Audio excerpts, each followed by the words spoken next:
Hello everyone, welcome to the channel Class Notes. Today I will teach you the topic Preposition of English Grammar.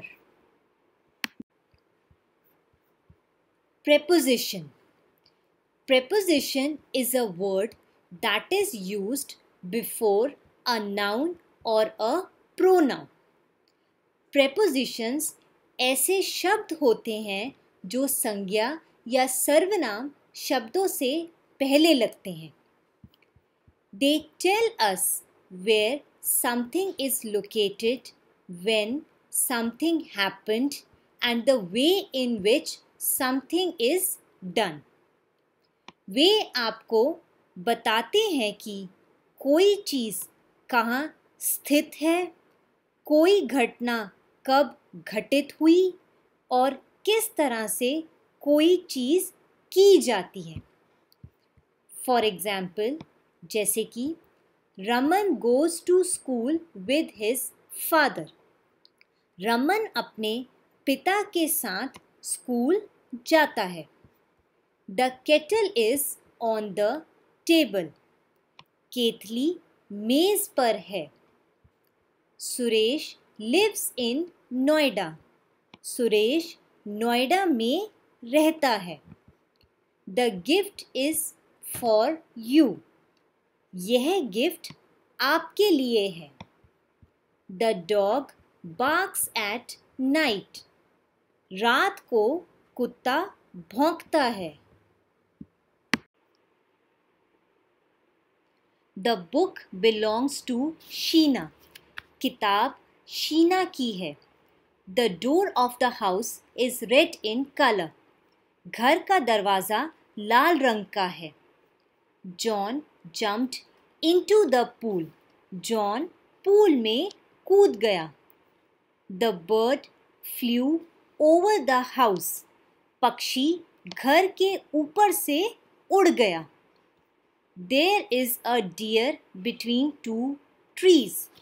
दो पेड़ों के बीच एक हिरण है. The dog hid under the table. कुत्ता मेज के नीचे छिप गया. Kinds of prepositions. Simple preposition, compound preposition, double preposition, participle preposition, and phrase preposition. Simple preposition. Simple prepositions are the short words used to show the relationship between nouns, pronouns, or to join parts of a clause or sentence. Simple prepositions वे छोटे शब्द हैं जिनका उपयोग संज्ञा या सर्वनाम के बीच संबंध दिखाने या किसी उपवाक्य या वाक्य के कुछ हिस्सों को जोड़ने के लिए किया जाता है. Examples of simple prepositions are about, between, onto, above, beyond, to, after, for, towards, against, in, under, at, into, up, before, of, upon, behind, with, beside, without, through, etc.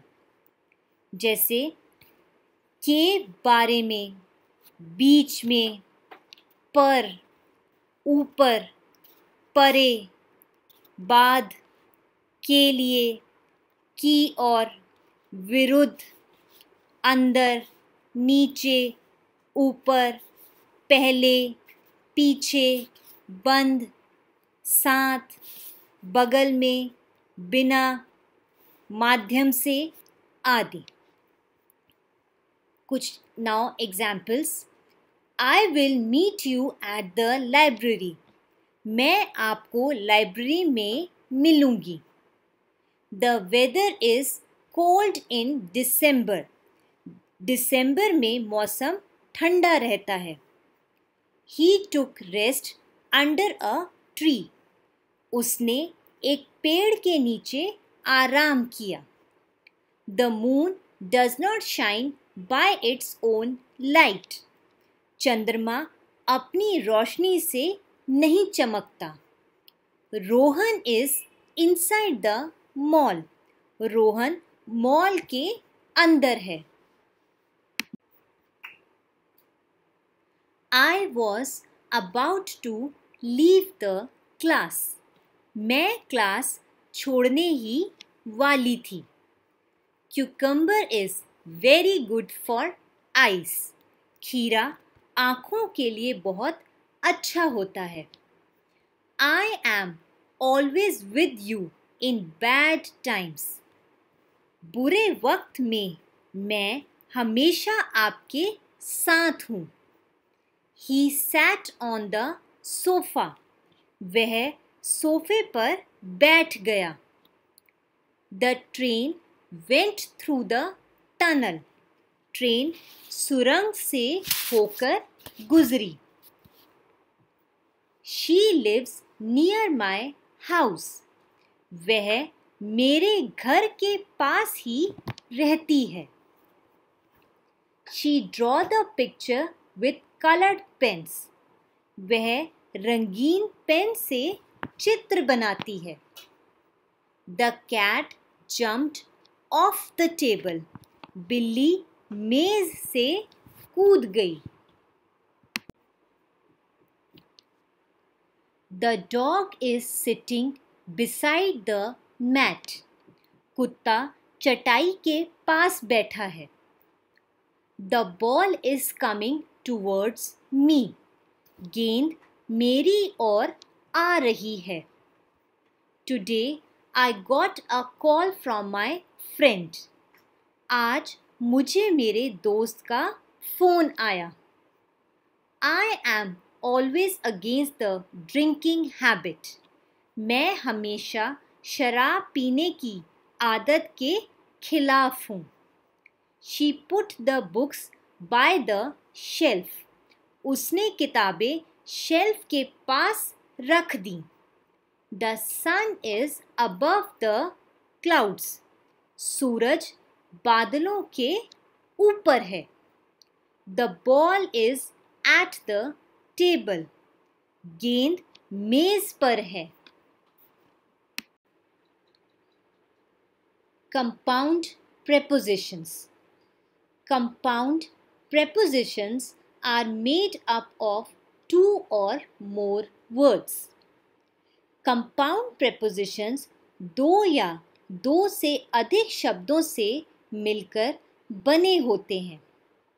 They may be written as one word or as two or more separate words. उन्हें एक शब्द के रूप में या दो से अधिक अलग-अलग शब्दों के रूप में लिखा जा सकता है। Examples: amongst, amidst, above, around, along, across, about, below, beneath, beside, between, beyond, outside, within, without, since, etc. जैसे बीच में, ऊपर, चारों ओर, साथ में, पार, नीचे, बगल में, बाहर, भीतर, बिना आदि। Examples: The clothes are below the chair. कपड़े कुर्सी के नीचे हैं। The rat is jumping around the cheese. चूहा पनीर के चारों ओर उछल कूद कर रहा है। amongst all the children, John is most intelligent. सभी बच्चों में से जॉन सबसे बुद्धिमान है. Once upon a time, there was a poor farmer. एक समय की बात है, एक गरीब किसान था. The kids ran around the bench. बच्चे बेंच के चारों ओर दौड़ रहे थे. There is a railway platform beneath this ground. इस मैदान के नीचे एक रेलवे प्लेटफॉर्म है. Kids ran around the swings. बच्चे झूलों के चारों ओर दौड़ रहे थे. Amidst all the confusion, she stayed calm and saved the drowning kid. तमाम अफरा तफरी के बीच वह शांत रही और डूबते बच्चे को बचा लिया. The friends divide the pizza among themselves. दोस्तों ने पिज़्ज़ा को आपस में बांट लिया.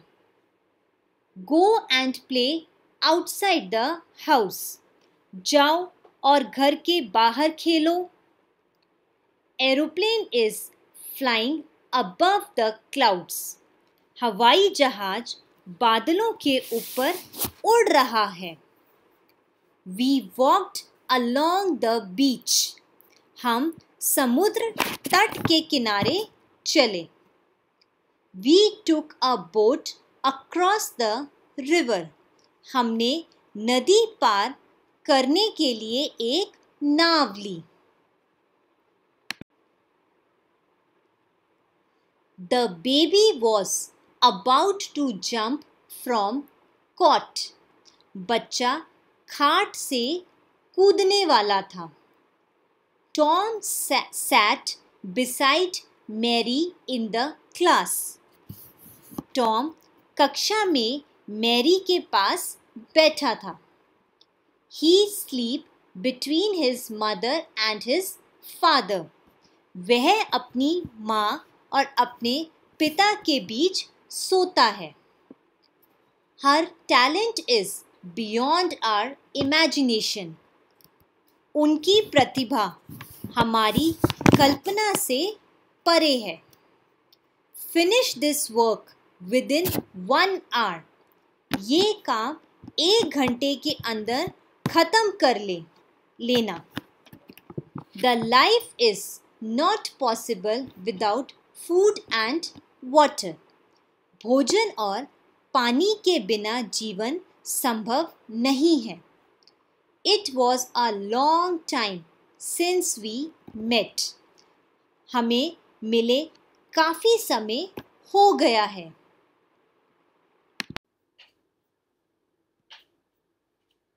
Double preposition. Double prepositions are combination of two simple prepositions made into one word. जब दो simple prepositions एक साथ जुड़कर एक नया word बनाते हैं, नया preposition बनाते हैं, तो उसे हम double preposition कहते हैं.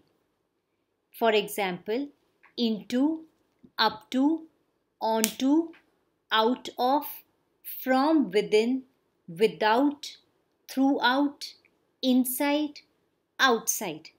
जैसे अंदर, बाहर, भीतर, संपूर्ण, पर. Examples: The dog jumped out of moving car. कुत्ता चलती कार से कूद गया. Once upon a time, there was a beautiful princess. एक बार की बात है, एक खूबसूरत राजकुमारी थी. The vase broke into 2 pieces. फूलदान 2 टुकड़ों में टूट गया. He climbed onto the chair. वह कुर्सी पर चढ़ गया. It is up to us how to solve the problem. यह हम पर निर्भर है कि हम समस्या का समाधान कैसे करें. Mary is inside the kitchen. Mary रसोई के अंदर है. The bird is sitting outside my window. चिड़िया मेरी खिड़की के बाहर बैठी है. She was laughing throughout the movie. पूरी फिल्म के दौरान वह हंसती रही. I have to answer 3 questions out of 5. मुझे 5 में से 3 प्रश्नों का उत्तर देना है. She never leaves without her bag. वह कभी भी अपने बैग के बिना नहीं निकलती. Participle preposition. Participle preposition is a verb ending with ing, en or ed which also acts as a preposition. Participle preposition एक ऐसी preposition है जो ing, en, ed के साथ समाप्त होने वाली एक क्रिया है जो preposition के रूप में भी कार्य करती है.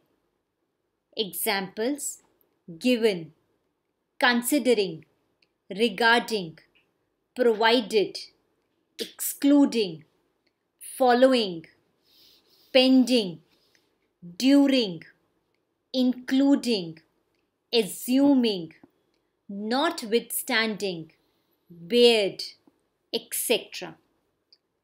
जैसे दिया गया, विचार करना, संबंध में, प्रदान किया गया, अनुसरण करना, लंबित, दौरान, शामिल करना, मान लेना, होते हुए भी, आदि. Example: I want every detail regarding this topic. मुझे इस विषय से संबंधित प्रत्येक विवरण चाहिए.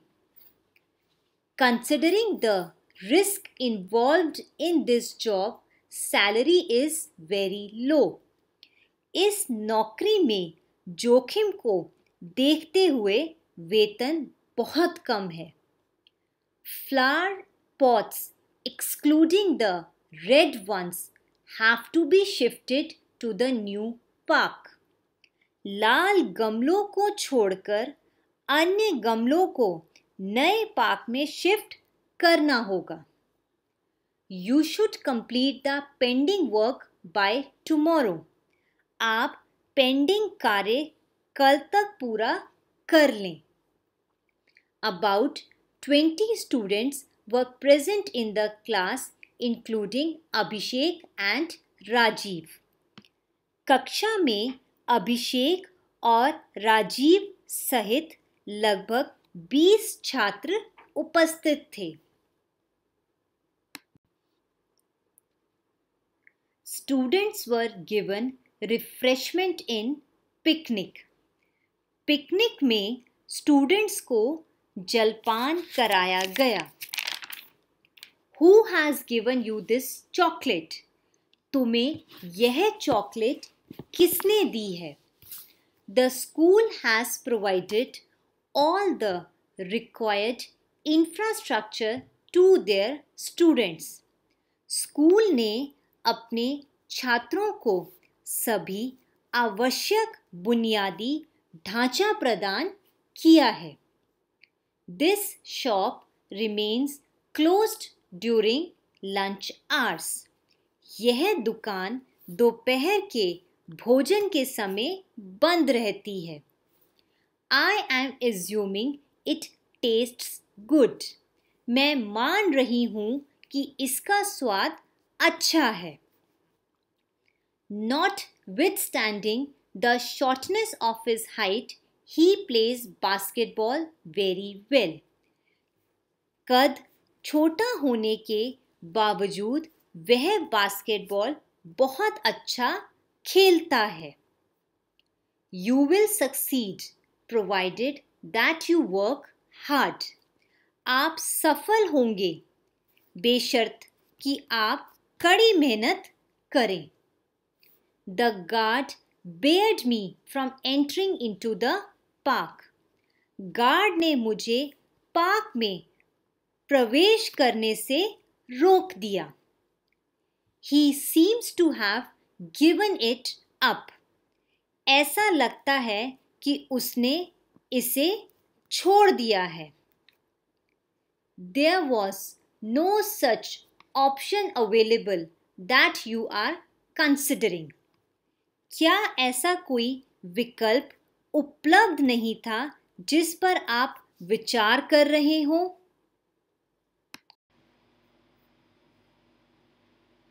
Phrase preposition.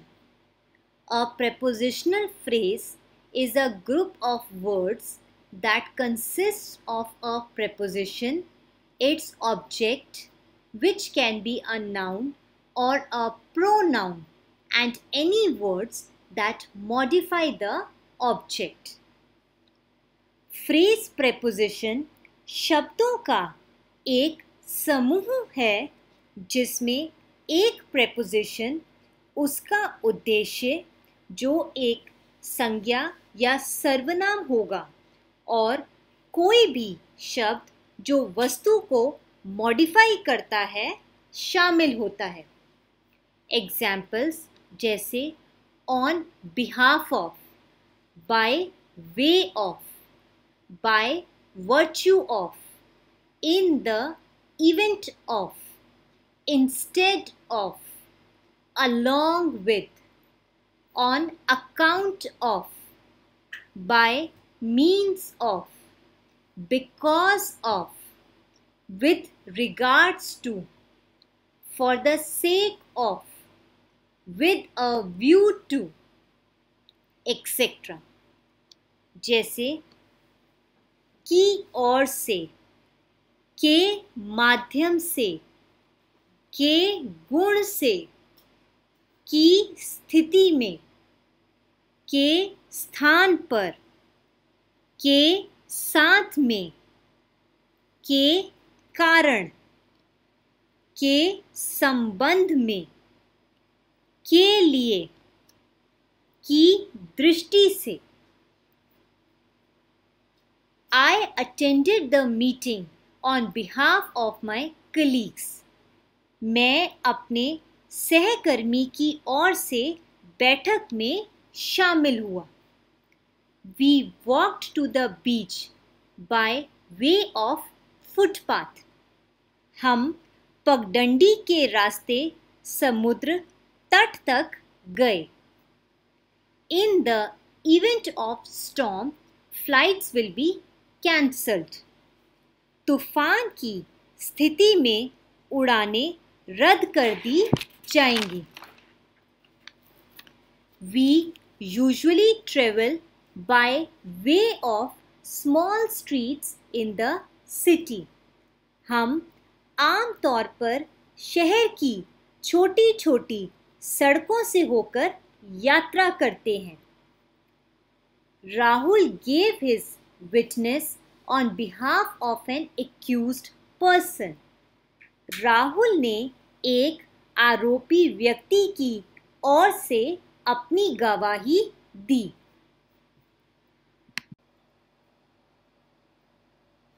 Priyanka got the job by virtue of her experience.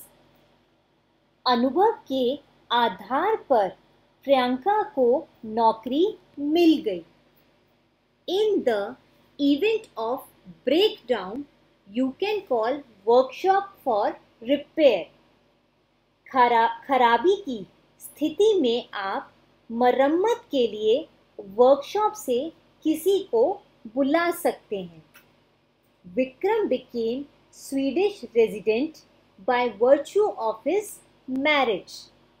Vikram अपनी शादी के आधार पर स्वीडन निवासी बन गए। I would like to have coffee instead of cold drink. मुझे कोल्ड ड्रिंक की जगह कॉफ़ी पीना पसंद है। She went alone to the park instead of waiting for me. वो मेरा इंतज़ार करने की बजाय अकेले ही पार्क में चली गई। The children played along with her. बच्चे उसके साथ खेलते थे।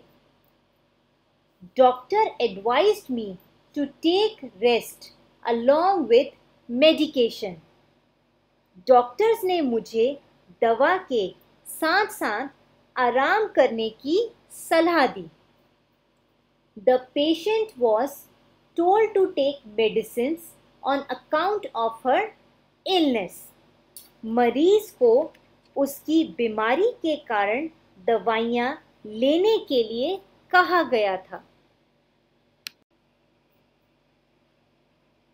The team leader had to step down on account of poor performance.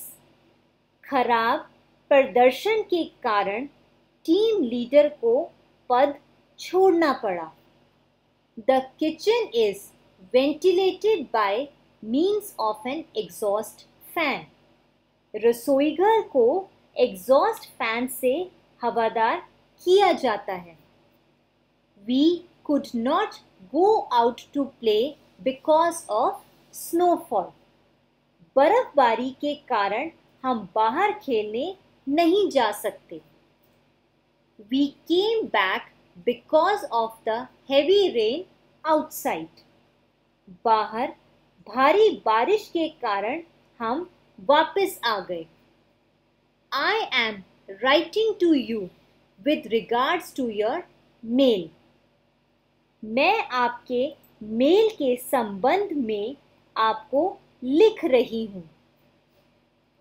There are several queries to be asked with regards to this issue. इस मुद्दे के संबंध में पूछे जाने वाले कई प्रश्न हैं।